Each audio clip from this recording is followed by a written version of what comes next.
Listen carefully to the story. The title is The Busy Honeybees.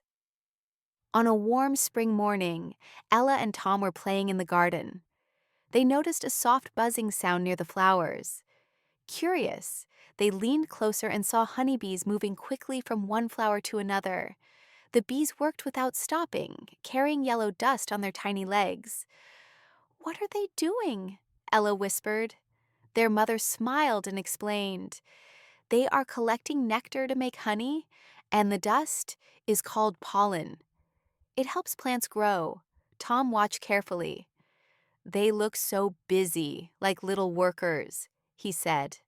The children stayed quiet so they would not disturb the bees. Later that day, when Ella spread honey on her bread, she smiled. "Now I know how hard the bees worked for this." That was the story. The busy honeybees. Now get ready to answer the questions on your worksheet.